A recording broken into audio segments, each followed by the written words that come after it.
Hello, good afternoon, my dear students, and welcome back to Business Regulations. നമ്മളുടെ 52ാമത്തെ സെഷനാണ് ഇന്ന്. ഇതിൽ നമ്മൾ കൺസ്യൂമർ പ്രൊട്ടക്ഷൻ ആക്ട് 1986 ആണ് ഡിസ്കസ് ചെയ്തുകൊണ്ടിരിക്കുന്നത്. അതിൽ നമ്മൾ ഇന്ന് കാണാൻ പോകുന്നത്, നമ്മൾ ഓൾറെഡി കൺസ്യൂമേഴ്സിൻ്റെ റൈറ്റ്സിനെ കുറിച്ചൊക്കെ ഡിസ്കസ് ചെയ്തു. ഇന്ന് നമ്മൾ കാണാൻ പോകുന്നത് കൗൺസിൽസിനെ കുറിച്ചിട്ടാണ്. കൺസ്യൂമർ പ്രൊട്ടക്ഷൻ്റെ കൗൺസിൽസ്. കൺസ്യൂമർ പ്രൊട്ടക്ഷൻ ആക്ട് 1986 നമുക്ക് 2 കൗൺസിൽസ് ആണ് ഫോം ചെയ്തിട്ടുള്ളത്. ഒന്ന് സെൻട്രൽ കൺസ്യൂമർ പ്രൊട്ടക്ഷൻ കൗൺസിൽ, അത് സെൻട്രൽ ഗവൺമെൻറ് ഫോം ചെയ്തതും, പിന്നെ സ്റ്റേറ്റ് കൺസ്യൂമർ പ്രൊട്ടക്ഷൻ കൗൺസിൽ, അത് സ്റ്റേറ്റ് ഗവൺമെൻറ് ഫോം ചെയ്യുന്നതും. അല്ല, ആദ്യം നമ്മുടെ central consumer protection council, central council എന്ന് പറയും. ഇതൊക്കെ എക്സാമിന് എപ്പോഴും എസ് എ ചോദിക്കുന്നതാണ്. നിങ്ങൾ വേറെ ഒരു എസ് എ പഠിച്ചില്ലെങ്കിലും ഇതിലൊരു എസ് എ നിങ്ങൾ പഠിച്ചു കഴിഞ്ഞാൽ ഉറപ്പായിട്ട് നിങ്ങൾക്ക് 15 മാർക്ക് സ്കോർ ചെയ്യാം. ഓക്കെ, സോ കൗൺസിൽസിനെ കുറിച്ച് എപ്പോഴും ചോദിക്കുന്നതാണ്. So consumer protection council, central council, ഇത് ഈ central council central government notification establish ചെയ്തിട്ടാണ് ഫോം ചെയ്യുന്നത്. ഈ കൗൺസിലിൻ്റെ കമ്പോസിഷൻസ് എങ്ങനെയാണ്? അതിൽ നമുക്ക് 150 മെമ്പേഴ്സ് ആയിരിക്കും ഉണ്ടാവുക. അതിൽ നമ്മളുടെ സെൻട്രൽ ഗവൺമെൻറ്റിലെ ഈ കൺസ്യൂമർ അഫെയേഴ്സിൻ്റെ മിനിസ്റ്റർ ആയിരിക്കും ഇതിൻ്റെ ചെയർമാനായിട്ട് ഫോം ചെയ്യുന്നത്. പിന്നെ നമ്മളുടെ സ്റ്റേറ്റ് മിനിസ്റ്റർ അല്ലെങ്കിൽ ഡെപ്യൂട്ടി മിനിസ്റ്റർ ഇൻ ചാർജ്, അവരായിരിക്കും ഇതിൻ്റെ വൈസ് ചെയർമാൻ. പിന്നെ നമ്മുടെ ഫുഡ് സിവിൽ സപ്ലൈസിൻ്റെ മിനിസ്റ്റർ, പിന്നെ നമ്മുടെ കൺസ്യൂമർ അഫെയേഴ്സിൻ്റെ സ്റ്റേറ്റ് മിനിസ്റ്റർ, അവരും ഇതിൽ അംഗങ്ങളാണ്.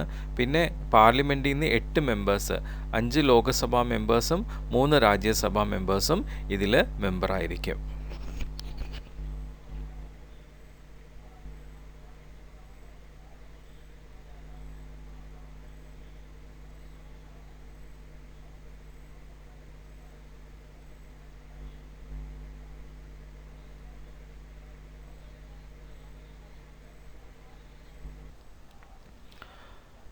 ഓക്കെ, നമ്മളുടെ national commission for SC/ST secretary ഇതിൻ്റെ മെമ്പർ ആയിരിക്കും. പിന്നെ സെൻട്രൽ ഗവൺമെൻറ് ഡിപ്പാർട്ട്മെൻറ്റ്സിൽ നിന്ന് 20 പേര് ഇതിൻ്റെ റെപ്രസെൻറ്റേറ്റീവ്സ് ആയിരിക്കും. പിന്നെ കൺസ്യൂമർ ഓർഗനൈസേഷനിൽ നിന്നും റെപ്രസെൻറ്റേറ്റീവ്സ് ആയിട്ട് 35 പേര്, 10ൽ കുറയാതെ വിമൻ റെപ്രസെൻറ്റേറ്റീവ്സ് ഉണ്ടായിരിക്കണം. പിന്നെ അതുപോലെ തന്നെ ഫാമേഴ്സ്, ട്രേഡേഴ്സ്, ഇൻഡസ്ട്രീസ്, അതിലുള്ള റെപ്രസെൻറ്റേറ്റീവ്സ് 20 പേര്. പിന്നെ കൺസ്യൂമർ ഇൻട്രസ്റ്റിന് റെപ്രസെൻ്റ് ചെയ്യുന്ന പേഴ്സൺസ് 15ൽ കുറവായിട്ട് ഉള്ള ആൾക്കാരുണ്ടാവണം. പിന്നെ secretary of department of civil supplies, അദ്ദേഹവും ഇതിൻ്റെ മെമ്പറായിരിക്കും.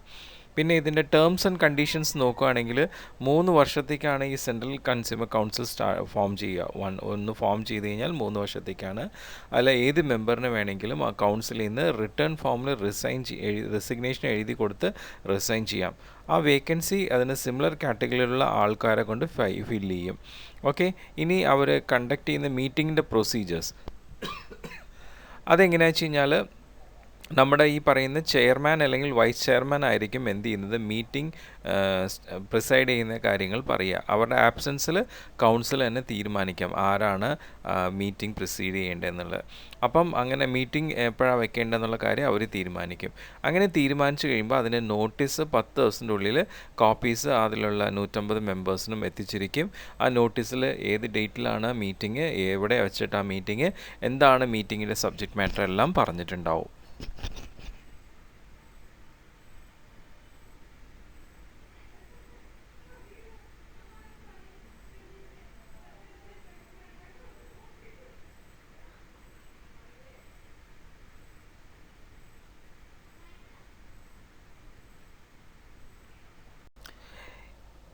നമ്മുടെ സെൻട്രൽ കൗൺസിലിൽ 150 മെമ്പേഴ്സാണ് ഉള്ളത്. സപ്പോസ് എന്തെങ്കിലും മെമ്പേഴ്സ് റിസൈൻ ചെയ്ത് വേക്കൻസി വന്നു, ആ വേക്കൻസിയിൽ വേറെ ആൾക്കാർ കയറിയിട്ടില്ലെങ്കിലും ഉള്ള മെമ്പേഴ്സ് ചേർന്ന് ഒരു പ്രൊസീഡിങ് നടത്തി കഴിഞ്ഞാൽ അതിനെ വാലിഡായിട്ട് കൺസിഡർ ചെയ്യാറുണ്ട്.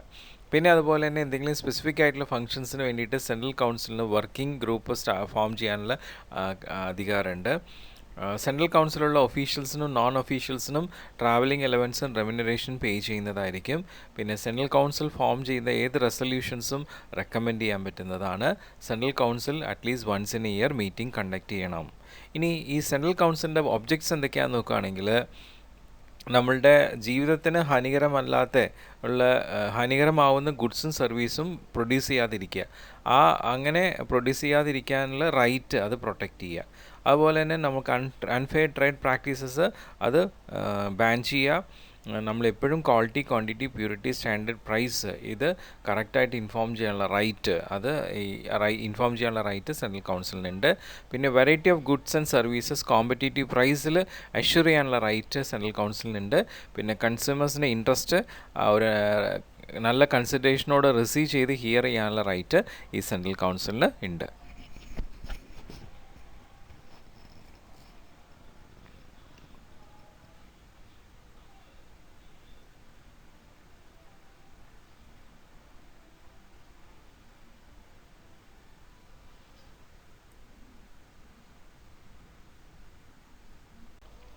ഓക്കെ, ഈ സെൻട്രൽ കൗൺസിലിന് എന്തെങ്കിലും അൺഫെയർ ട്രേഡ് പ്രാക്ടീസസ് ഉണ്ടായിട്ടെങ്കിൽ അതിന് എഗെയിൻസ്റ്റ് ആയിട്ടുള്ള റിഡ്രസൽ ഫോം ചെയ്യാനുള്ള റൈറ്റ്സ് ഉണ്ട്.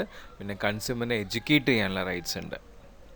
ഓക്കെ, ഇനി നെക്സ്റ്റ് വരുന്നത് സ്റ്റേറ്റ് കൺസ്യൂമർ പ്രൊട്ടക്ഷൻ കൗൺസിൽ അല്ലെങ്കിൽ സ്റ്റേറ്റ് കൗൺസിലാണ്. ഇതിൻ്റെ ആദ്യത്തെ ഫോർമേഷൻ, ഇതും നമ്മളുടെ സെൻട്രൽ ഗവൺമെൻറ്റിനെ പോലെ സ്റ്റേറ്റ് ഗവൺമെൻറ് നോട്ടിഫിക്കേഷൻ കൊടുത്തിട്ടാണ് എന്ത് ചെയ്യുന്നത്, ഇത് ഫോം ചെയ്യുന്നത്. ഇതിൻ്റെ കോമ്പോസിഷൻ എങ്ങനെയാണെന്ന് വെച്ച് കഴിഞ്ഞാൽ നമ്മളുടെ സ്റ്റേറ്റ് ഗവൺമെൻറ്റിലെ മിനിസ്റ്റർ, കൺസ്യൂമർ അഫയേഴ്സിൻ്റെ മിനിസ്റ്റർ ഇൻചാർജാണ് ഇതിൻ്റെ ചെയർമാനായിട്ട് നിലകൊള്ളുന്നത്. പിന്നെ ബാക്കിയുള്ള മെമ്പേഴ്സ് നമുക്കിപ്പോൾ സെൻട്രൽ കൗൺസിൽ 150 പറഞ്ഞല്ലോ, ഇവിടെ അങ്ങനെ കൃത്യമായിട്ടുള്ള മെമ്പേഴ്സ് ഇല്ല. എങ്കിലും അതിലുള്ള എല്ലാ official മെമ്പേഴ്സും non official മെമ്പേഴ്സും state government prescribe ചെയ്യുന്ന പോലെയാണ് ഫോം ചെയ്യുന്നത്. പിന്നെ ഇവരുടെ പ്രൊസീജിയേഴ്സ് ആൻഡ് മീറ്റിംഗ്സ് നോക്കുകയാണെങ്കിൽ നമ്മുടെ സ്റ്റേറ്റ് കൗൺസിൽ അറ്റ്ലീസ്റ്റ് എപ്പോഴൊക്കെയാണ് ആവശ്യം വരുന്നത് ആ സമയത്ത് മീറ്റിംഗ് കണ്ടക്ട് ചെയ്യും. ഒരു കൊല്ലത്തിൽ 1-2 മീറ്റിംഗ് എങ്കിലും കണ്ടക്ട് ചെയ്തിരിക്കണം. ഓക്കെ, അപ്പോൾ അതിൻ്റെ ചെയർമാൻ, അതായത് നമ്മുടെ ഈ state government consumer affair minister ആയിരിക്കും ആ മീറ്റിങ്ങിൻ്റെ ഡേറ്റും പ്ലേസും അജണ്ട എല്ലാം ഡിസൈഡ് ചെയ്യുന്നത്. ഓക്കെ,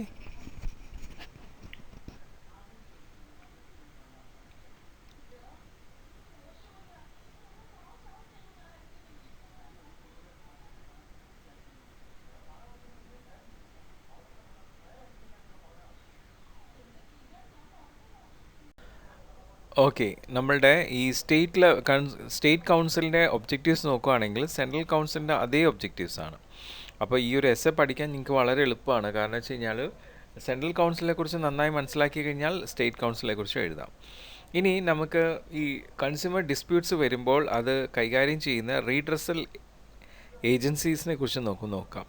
നമ്മളുടെ കൺസ്യൂമർ പ്രൊട്ടക്ഷൻ ആക്ട് 1986 3 ലെവലിലുള്ള ജുഡീഷ്യൽ റീഡ്രസൽ മിഷനറീസാണ് ഫോം ചെയ്തിട്ടുള്ളത്.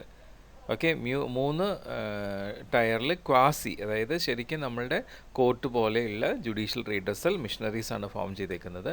ഏറ്റവും താഴെ ഡിസ്ട്രിക്ട് ലെവൽ, പിന്നെ സ്റ്റേറ്റ് ലെവൽ, നാഷണൽ ലെവൽ. അതിൽ consumer dispute redressal forum, it is also known as district forum.